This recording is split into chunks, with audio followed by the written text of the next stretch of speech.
Next week आने वाले week Monday 8 जुलाई से लेके 8 जुलाई मंडे से लेके फ्राइडे 12 जुलाई तक इंडियन स्टॉक मार्केट्स में हमें क्या देखने को मिल सकता है। बट ये डिस्कस करने से पहले तो बहुत इंपॉर्टेंट चीज़ें मैं बात करना चाहूँगा।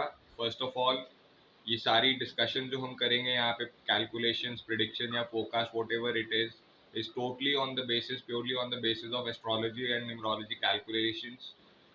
This is in no way meant to be any professional और यू कैन से आपके किसी फाइनेंशियल या ट्रेडिंग एडवाइस के लिए, इन्वेस्टमेंट डिसीजंस के लिए ये एडवाइस नहीं है। Neither am I SEBI registered और authorised financial adviser. So please इस इंफॉर्मेशन के बेस पे अगर आप कोई भी ट्रेड या फाइनेंशियल डिसीजंस लेते हो, इन्वेस्टमेंट्स लेते हो, तो आपके प्रॉफिट और लॉस की total responsibility is yours only. We are in no way responsible for that. Now coming to the prediction and forecast part, next week करने से पहले let's discuss about how accurate और inaccurate were our predictions for the last week. जो week हमारा 1 जुलाई से हमने ले 5 जुलाई तक का जो वीक गया है, वहाँ पे हमारी एक्यूरेसी कैसी थी। 1 जुलाई को हमने प्रिडिक्ट जैसा किया था, ओपनिंग में वैसा नहीं हो पाया, लेकिन क्लोजिंग एग्जैक्टली वही हुई जो हमने बोली थी कि फ्राइडे के क्लोज के ऊपर ही मंडे को मार्केट क्लोज होगी। तो it happened exactly the same way. 2 जुलाई के लिए we predicted a positive opening along with a new high being formed, as well as saying that बेशक मार्केट्स जो है पॉजिटिव में क्लोज होंगी, लेकिन वहाँ पे एक डाउनवर्ड स्विंग मिलेगा जो मंडे को एक्सपेक्टेड था, लेकिन ट्यूसडे को मिला था। तो एग्जैक्टली आप देखोगे मार्केट जो है ट्यूसडे को 2 तारीख को ऊपर की तरफ खुली, नया हाई भी बनाया, और नीचे जाने के बाद रिकवर करके फिर से डे एंड जो है वो उन्होंने पॉजिटिव टेरिटरी में मार्केट ने क्लोज किया। निफ्टी की बात कर रहे हैं हम।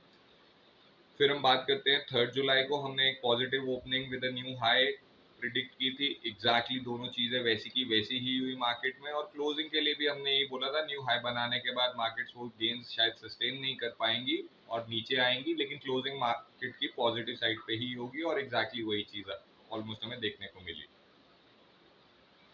4 जुलाई को वीक पॉजिटिव ओपनिंग बोली थी, न्यू हाई बोला था, पॉजिटिव क्लोजिंग बोली थी, तीनों चीजें ऑलमोस्ट एग्जैक्टली वैसे ही प्ले आउट हुई।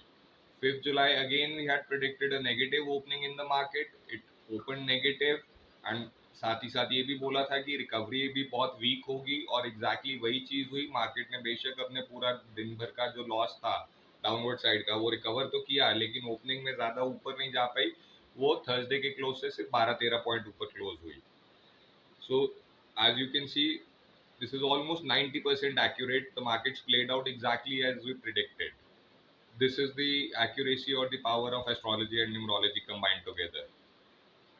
अब बात करते हैं कमिंग वीक की। मंडे को 8 जुलाई को हमें क्या देखने को मिलेगा, या उससे पहले हम एक अगर ओवरऑल नेक्स्ट वीक की बात करें तो आप वीक को बहुत क्लियरली 2 वीक्स में डिवाइड कर सकते हो, फर्स्ट हाफ और सेकेंड हाफ, जहाँ पे पहला हाफ जो है आपको वो थोड़ा सा एक फ्रस्ट्रेशन वाला कह सकते हो, या एक फंसा हुआ जिसको कहते हैं ना, मार्केट ट्रैप्ड है, ना इधर जा पा रहा है बहुत, ना उधर जा पा रहा है, कोई क्लियर इंडिकेशन नहीं दे रहा है, कोई क्लियर सिग्नल नहीं दे रहा है।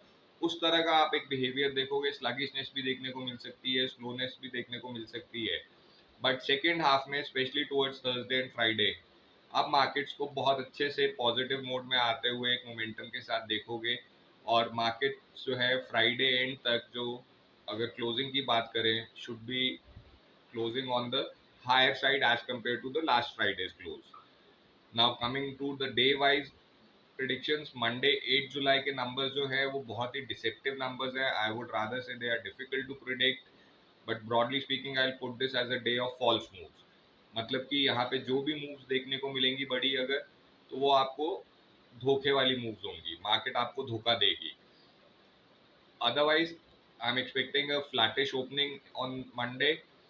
मार्केट्स पॉजिटिव रहने का सेंटिमेंट तो दिखाएंगी, लेकिन पॉजिटिव उतना रह नहीं पाएंगी।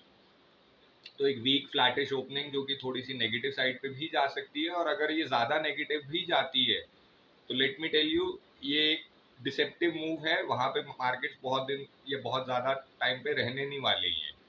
ट्यूसडे नहीं तो वेडनेसडे, ट्यूसडे तो शायद चांसेस कम होंगे, बट ट्यूसडे या वेडनेसडे तक रिकवरी वहाँ से हो जाएगी।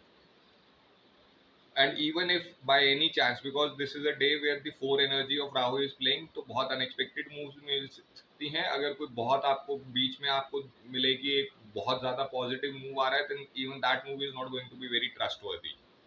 सो कमिंग टू ट्यूसडे 9th जुलाई, यहाँ पे आप क्या देखने को मिल सकता है, एक पॉजिटिव ओपनिंग और एक पॉजिटिव क्लोजिंग ही आपको देखने को मिलेगी दिन में. So Tuesday should be a better day than Monday. Coming to Wednesday 10th July, आपको 10 जुलाई को क्या देखने को मिलेगा मार्केट में, एक वीक टू पॉजिटिव ओपनिंग देखने को मिलेगी थोड़ी स्लोनेस के साथ, और सेम चीज आप कंटिन्यू देखोगे पॉजिटिव साइड पे, लेकिन बहुत ज्यादा पॉजिटिव शायद नहीं, आप मार्केट्स को क्लोज होते हुए भी देखोगे. फिर बात करते हैं थर्सडे 11 जुलाई. 11 जुलाई को क्या हो सकता है मार्केट्स. 11 जुलाई को आप उम्मीद कर सकते हो, बेशक थोड़ा स्विंग ट्रेडिंग हो सकता है, बट पॉजिटिव ओपनिंग के बाद मार्केट्स एक नया हाई भी बनाएंगी थर्सडे को. इस बार पिछली वीक की तरह 3-4 दिन नहीं बनेगा नया हाई, बट थर्सडे को आप एक नए हाई की उम्मीद कर सकते हो, स्पेशली आफ्टर 10:30 AM. और मार्केट्स क्लोज भी पॉजिटिव साइड पे होनी चाहिए. Then we come to Friday 12 जुलाई. 12 जुलाई को फ्राइडे के दिन क्या होगा, यहाँ पे भी दिन में आपको वोलेटिलिटी देखने को मिल सकती है, स्पेशली डे के एंड में. वीक पॉजिटिव ओपनिंग देखने को मिलेगी आपको मार्केट्स में, दिन भर मार्केट ठीक ठाक चलती रहेंगी, लेकिन टुवर्ड्स द एंड आप देखोगे एकदम से अप डाउन और वोलेटिलिटी हो सकती है, और डेज हाई से आप नीचे भी आ सकते हो, और हो सकता है थोड़ा सा आप थर्सडे के क्लोज से भी मार्केट नीचे जा सकती है. There is a possibility. So overall, this is the expected prediction market behavior for next week.